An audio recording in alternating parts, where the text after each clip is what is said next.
So I must have slept here. Yeah, because I wear the same outfit. And Definitely. It's Monday. And we were It's Monday, ordered. right? Yes, clearly it's Monday, Yeah, and we were ordered to shelter in place anyway. Yeah, so, or my ears were getting a little, stinky. All right. Same outfit. Board's changed though. Board is different, and you'll see Goose has joined us. Yes. We now know the board looks fine on the computer. Goose, as you know, is a literary critic and genius. So that's why he's joining us for Becoming Naomi Leon. He will occasionally direct you to the board for various elements of the read aloud. We're going to do it. I'm going to read about 2 chapters. Moving forward, Stacy and I will probably be doing this in some other way. So bear with us. That's going to be the theme for this year. Bear with us. I guess I should bring my ears home. Cat with us. Okay. Becoming Naomi Leon. So what I'm going to ask you to start doing in your notebooks, your readers' notebooks, to make that clear, from going forward is to keep a know and wonder chart. Don't even start and act like you don't know what a know and wonder chart is. A character chart, similar to the ones that Stacy and I always put up on the board to keep track of character traits, things they do, stuff that happens to them. So make sure you have one of those going. Literary devices chart. Don't act like you don't know what a literary device is. You mean things like similes?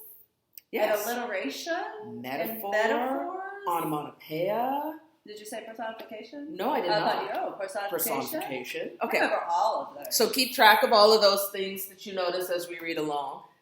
Create a little parking lot for questions. That means since we're not live, you can't ask us questions. Dungy.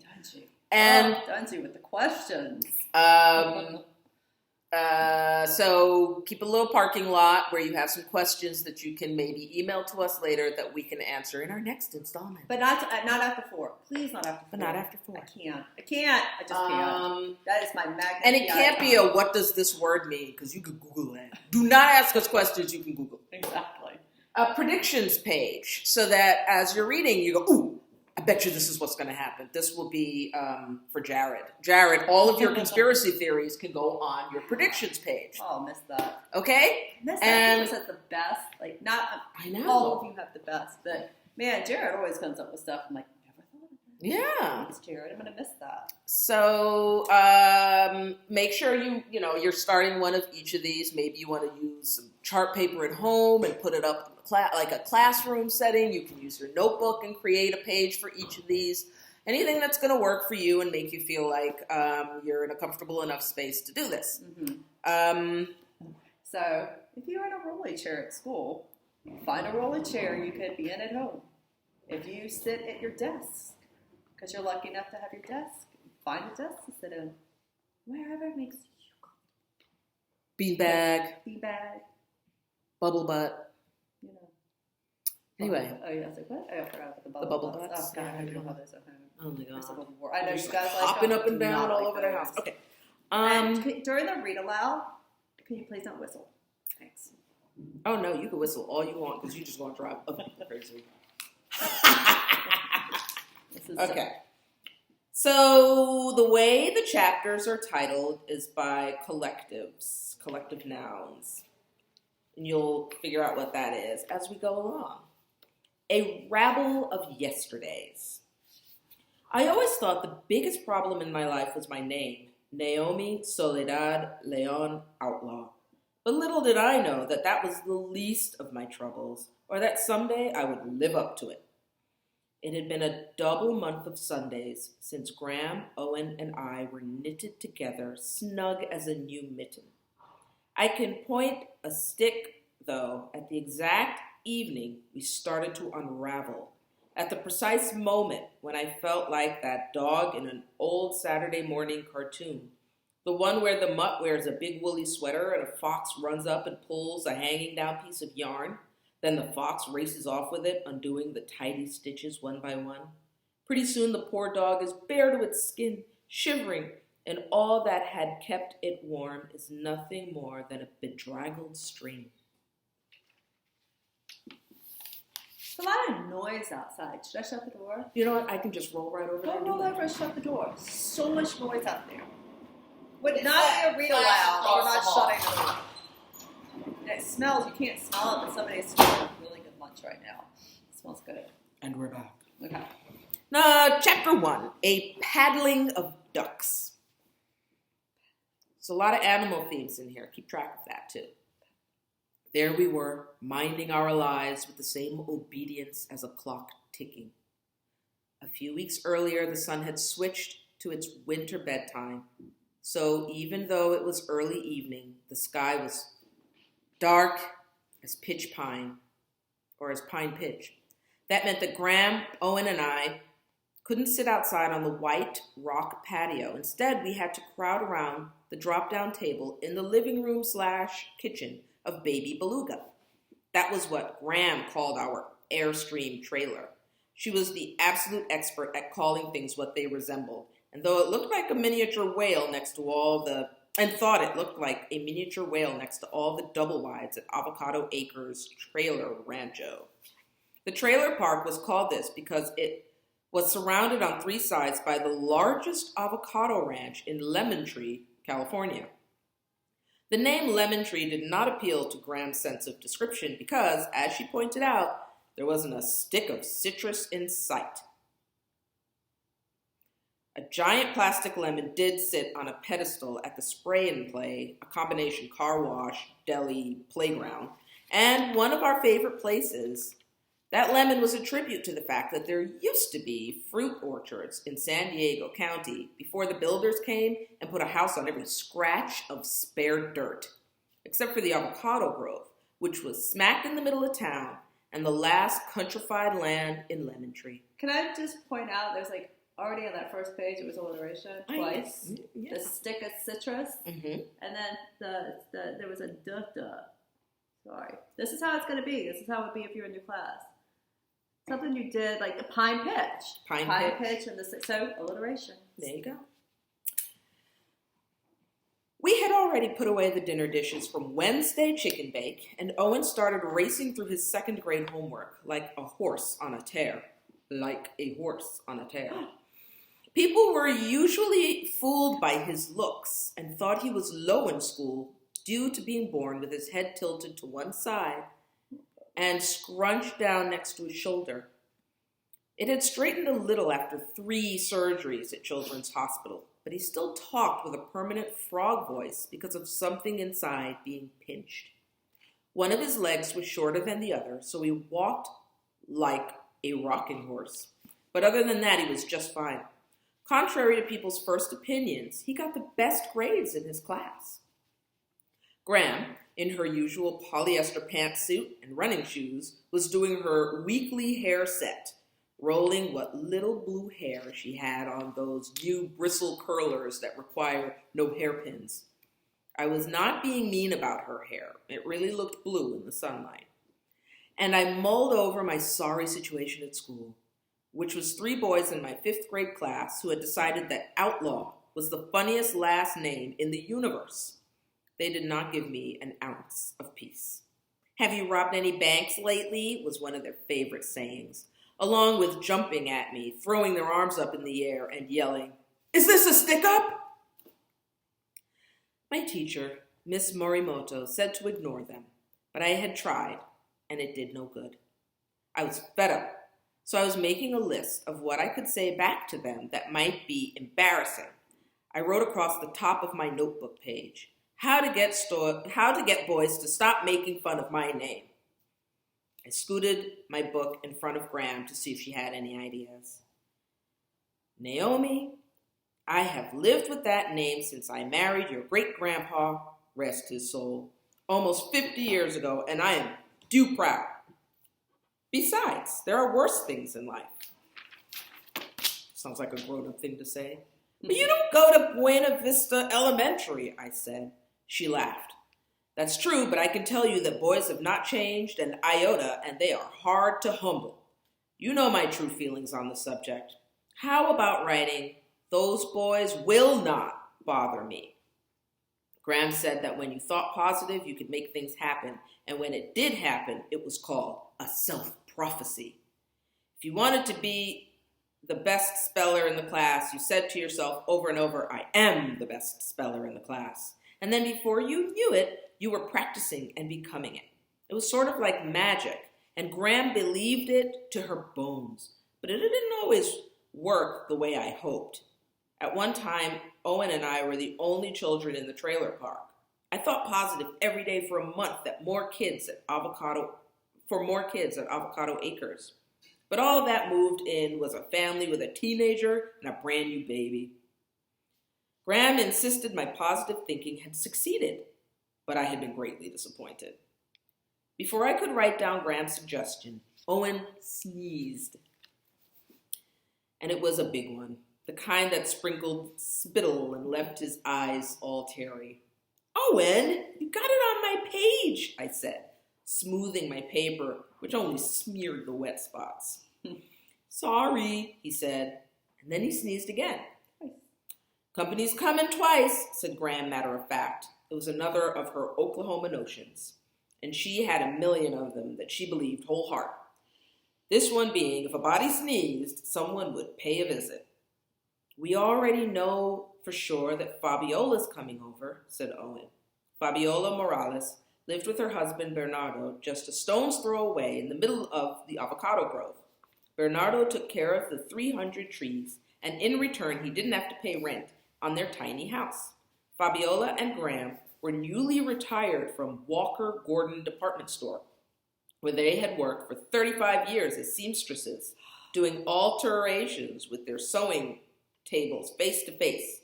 If that wasn't enough familiarity, Fabiola came over every night, Monday through Friday, to watch Wheel of Fortune. So far, Graham and Fabiola had watched 743 during the week episodes without missing once. It was their claim to fame. Well then, Fabiola counts for one, said Graham, patting a curler in place. I wonder who the other will be. I looked at Owen and rolled my eyes. A fly zooming in would fulfill Graham's prediction. Maybe Mrs. Maloney, said Owen. Mrs. Maloney was 88 and lived in the double wide next door.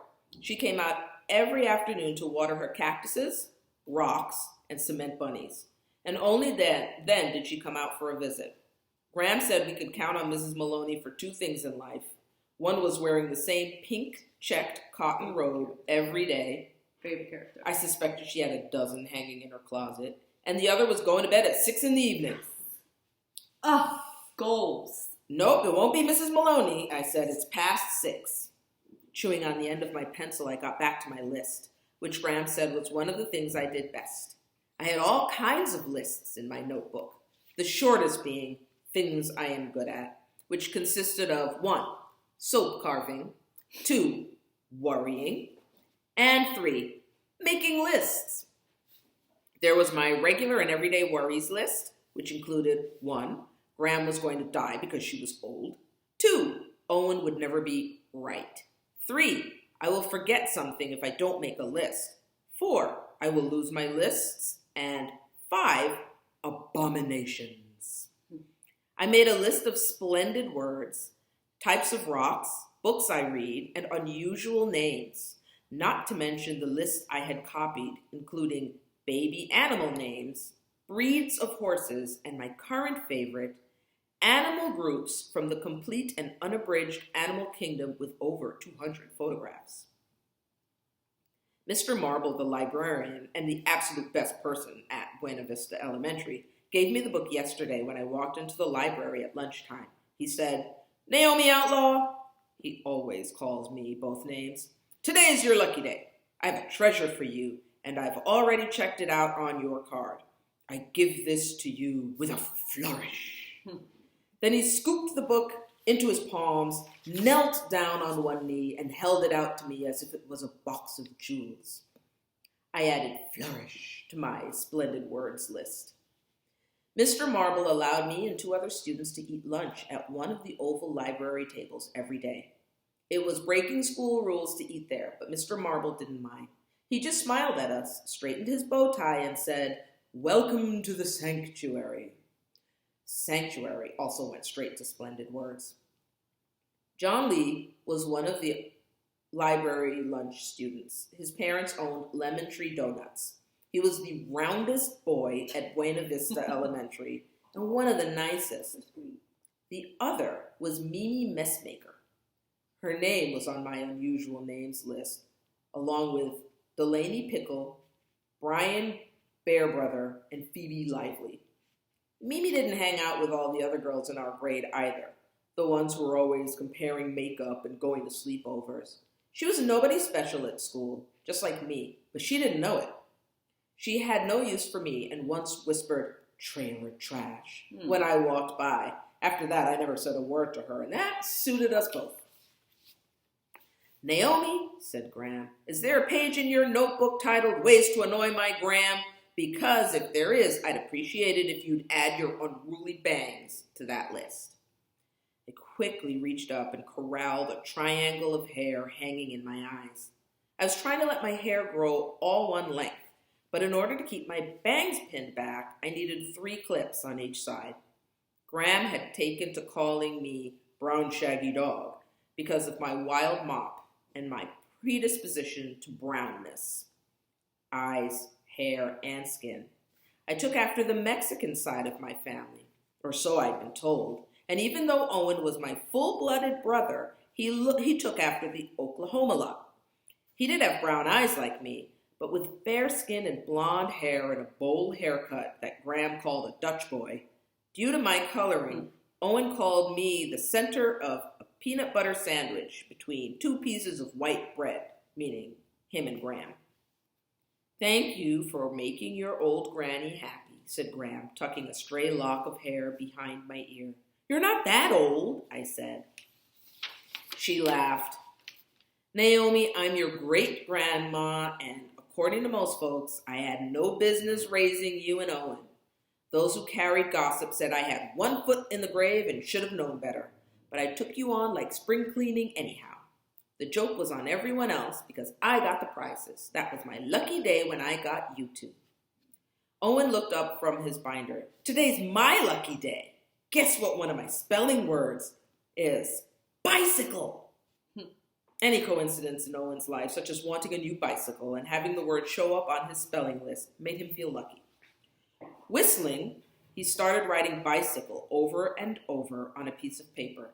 I know that just by hearing the word whistling, like 5 of you started whistling. Graham finished rolling her hair, leaving lines of white scalp staring at us. "My clown head is on," she announced. Owen and I never argued with that description because the yellow and purple curlers did give that effect. Graham clicked the television remote to find the tail end of the nightly news. I closed my notebook, giving up for now on my list, and knowing full well I wouldn't be able to say boo to those boys anyway. I reached into the built-in cabinet above my head and pulled out the plastic salad bowl holding my latest soap carving. When Owen and I first came to live with Graham, I had slipped into being silent, and my hands shook all the time. I was too young to remember what caused it all, but Graham's practical solution was to keep my mind and hands busy. Soap carving had been Bernardo's idea, and he said I was born to it. He would work in his shed doing his hobby, making wood boxes and little miniature bookshelves, then painting them every bright color with scenes of little towns and sunsets. It was art from his city, Oaxaca, far away in Mexico, and I would sit next to him with a bar of soap and a carving tool. Graham was nervous to death about me using a knife, so Bernardo started me out with a bent paperclip. As I proved my worth, I graduated to a plastic knife, a butter knife, and finally, a paring knife.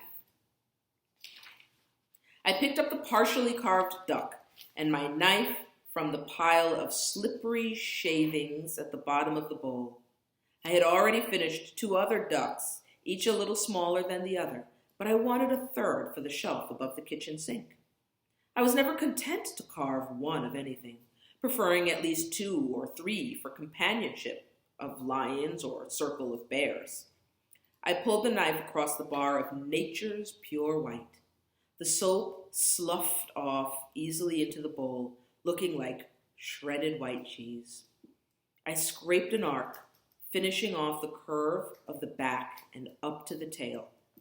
The dry film on my hands felt like a thin glove, and every few minutes I put my palms up to my nose to take a whiff of a smell that reminded me of being a baby. "Done with spelling," said Owen, closing his books. He came over and stood next to me, watching. "Naomi, how do you know what to carve?" "I imagine what's inside and take away what I don't need," I said, not looking up.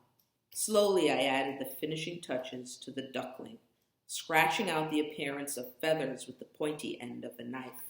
I loved this part of the carving, the etching and the grooves that made the figure look true to life. I was getting ready to level the bottom so it would sit flat and not wobble on the shelf, but I didn't get one more pull off the blade before someone knocked on the door. Thump, thump, thump. Knocking, because about 6 kids would have found a way to Of knock. course, they all would have knocked. Because we don't know How the sound what of knocking sounds like. All right, It's so not, guys. knock's not a. Knock, knock? That's not a. Onomatopoeia? Yeah. Oh, No. Okay. No, I don't know. No, is it? I haven't the faintest. Oh.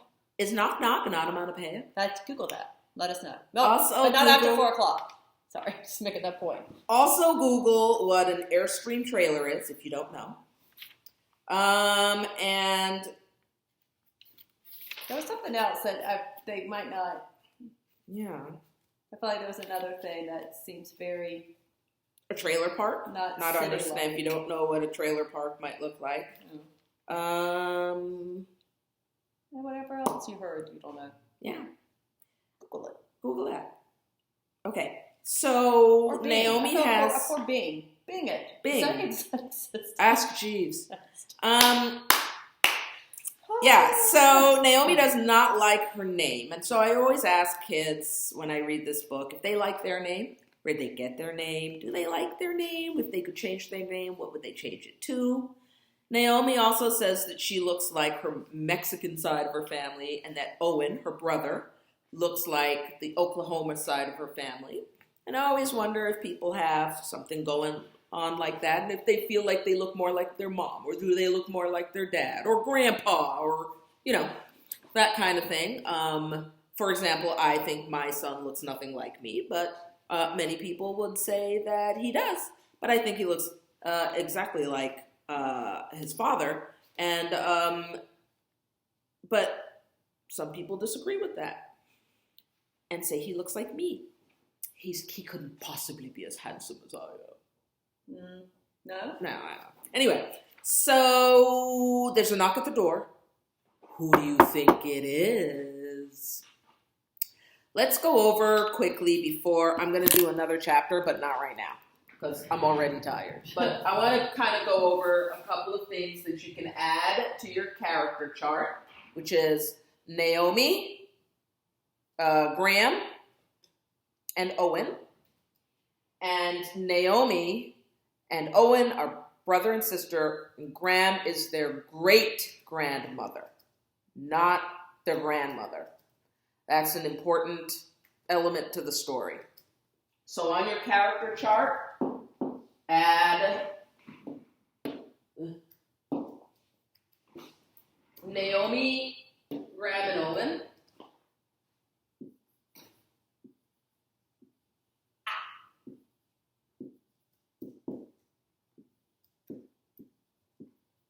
And I think those are the most important for right now.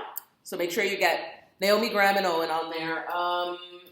And I'm sure there were plenty of similes that you heard.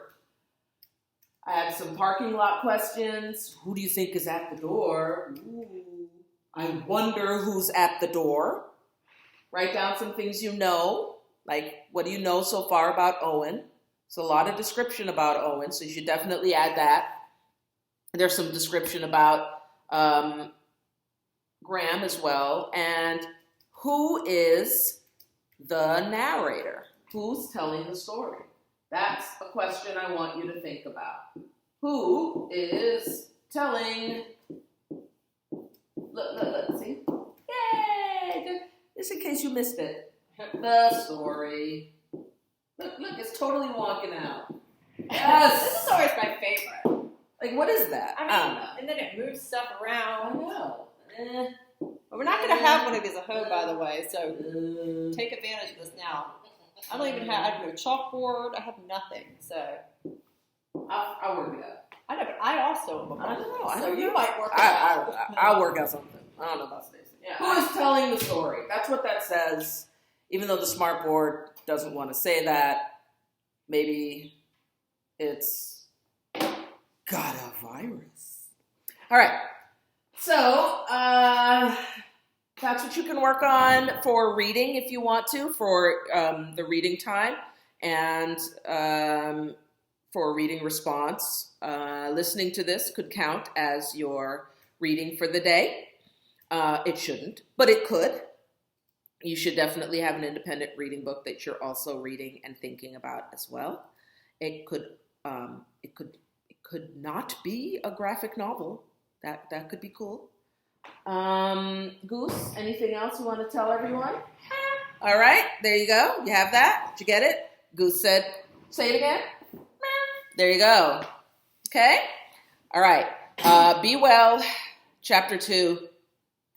Next time. Right. I hope, I think now, I mean, again, we might be together, we might not, but should this be our read-aloud outfits? No. Oh my God, every day. No, I have to wear my pajamas. I already wear my pajamas. And then, no, it's not going to happen. You know, like less laundry I'm going to have to do.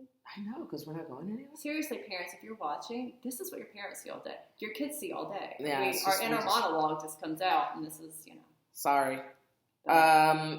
So, yes, email us your questions, because I know right now that Dungy has like 30,000. Good luck with that, guys. I miss each and every one of you. You're darlings. Thank you, Drew, for letting us use your desk. Ice Bear, we're using your desk. Thanks. It's clean. I've cleaned all your desks out, by the way. Some of you, Christian, left snacks in there, but you're welcome, as always. Not just for Christian, but he's the only one I can remember. There was, I think, August desk just blew up. That's Diaz, not Dungy's wasn't much better. Goodness, good luck, parents. Love your children. We love them and we miss them. If I video from my home, your kids are going to finally see why I'm always cleaning up her sink, both of us. Yeah. Why will we always cleaning up here? I'm sorry. We are OCD. Sorry. No, we are sorry, right, for OCD, but awesome. All right. But we love you guys. Bye, narwhals. Bye, narwhal.